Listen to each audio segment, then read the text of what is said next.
Here's my Chocolate Chippie disclaimer. I'm a qualified builder with 25 years experience. Where I come from, they call me Chocolate Chippie. This is not financial or real estate advice. All data is public and this is for my personal use only. Please speak to a professional before making any decisions. So I bet you have seen on social media people owning multiple houses and you wonder how is this possible? And I can't even secure one house today, let alone three or more. So let's look at how it all works.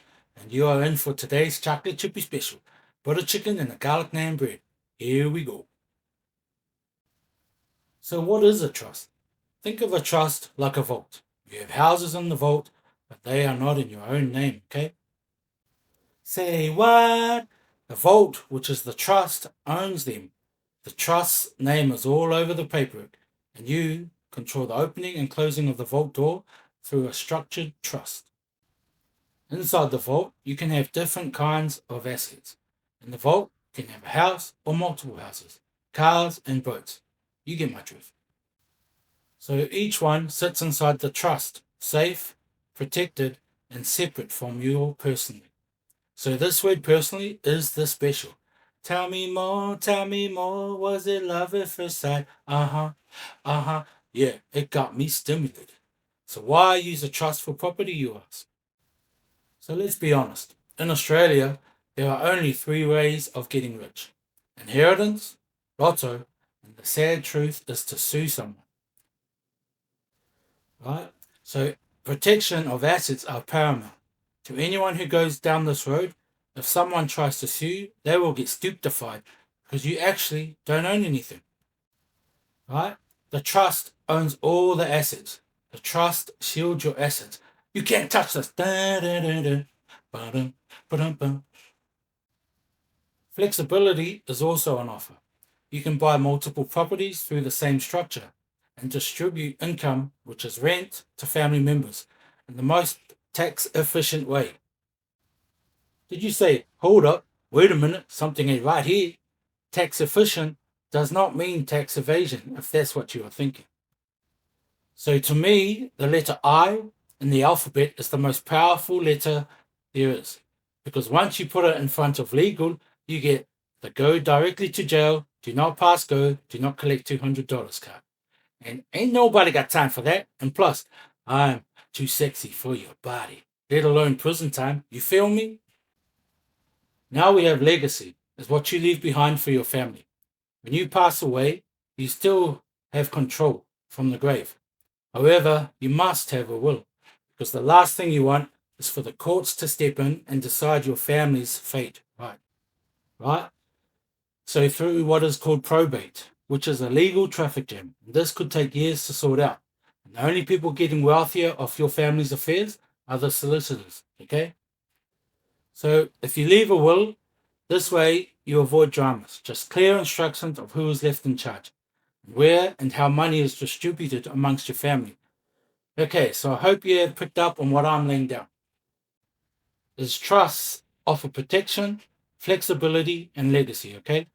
Now we have the types of trusts that you can consider to meet your needs.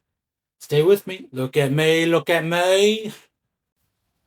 So first up, we have a discretionary trust, also known as a family trust. So think of it like this. Mum is left in charge of the cookie jar, the trust. That means Mummy Dearest is called a trustee, and she decides who gets how many cookies each year and when. Speak good to your mother, because Mummy knows best, darling. The trustee, Mother Dearest, decides how rent income is split, okay? This is how you would create generational wealth and great for tax planning. Remember, this is all legal. And how lots of the 1%ers structure their trusts, okay? So very wealthy families. There is no who stole the cookie from the cookie jar, not me, right? Then there is a unit trust. So you would be a beneficiary, okay? Now imagine, if you will, a pizza where each person owns a slice. So if your own slice makes up 60% of the pizza, then you get 60% of the rent, okay? And this works well if you buy property with mates or business partners. So you get out what you put in, so to speak. But less flexibility that the discretionary trust offers, okay? but very transparent and fair because everyone knows what size their slice is and how much they get. Now we have Hail Hydra. Nah, jokes. I mean a hybrid trust, which is a mix of both a discretionary trust and a unit trust. Yeah, you've got slices of a cake, but Mummy Dearest can allocate who and when you get extra hundreds and thousands on top of your cake slice. That means there is flexibility with how much toppings you get. It's more complex and usually used by savvy investors, and it's expensive too. There are more trusts, but I have gone with these three types of trusts, okay? You scratching your head yet? That's okay, I got you. Let's get up and dance. Young man, there's no need to feel down. I said, young man, pick yourself off the ground. I said, young man, 'cause you in a new town. There's no need to be unhappy. Ba, ba, ba, ba, ba. It's fun to stay at the YMCA. You all goods now? Okay, back to it, eh? How does this help you buy multiple properties? Hey, I thought you would never ask. Now we are getting to the nitty-gritty of the situation.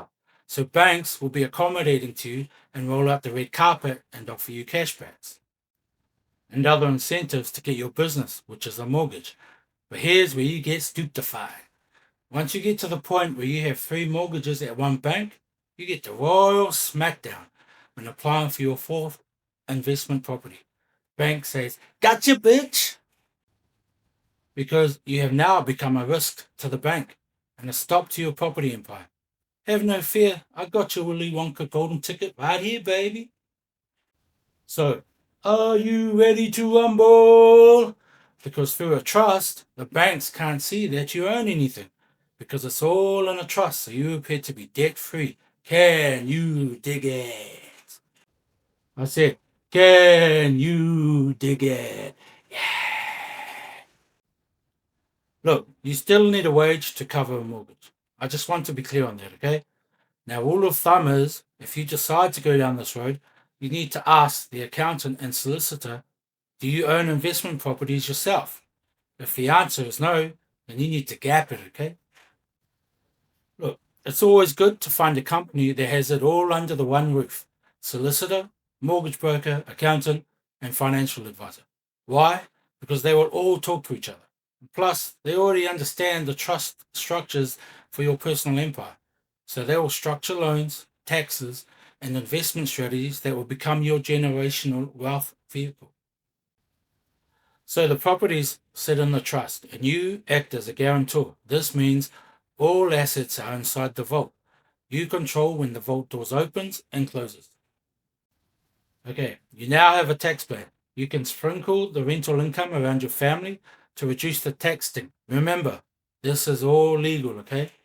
Now here comes the boom. It costs money up front and it's not cheap. You have setup costs, okay?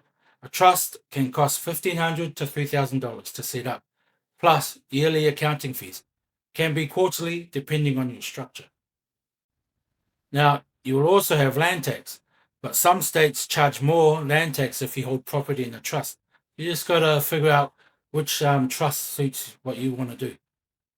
You need a good accountant and lawyer who know how to structure your vehicle towards generational wealth, right?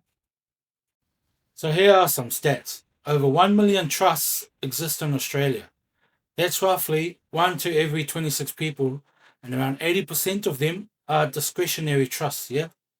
The Dune Foundation will use trusts once we are operational. So the butter chicken and garlic naan bread is a trust is just a vault. It protects your houses, helps with tax, and makes acquiring more properties easier. But if the vault is cracked because badly set up through solicitors and accountants, your money will flow out like a sift and very expensive to fix. So remember how I harp on about due diligence? Any company that says they know what they're doing, you need to investigate. Are you putting in charge of your family's future, okay? So what's rule 101 of investing? Trust no one. If this mission, should you accept, aligns with you, come, let's build this together. We are always looking for board members. Thank you for the likes. Thank you for your time. Follow the journey, share the spark. Now come and get some.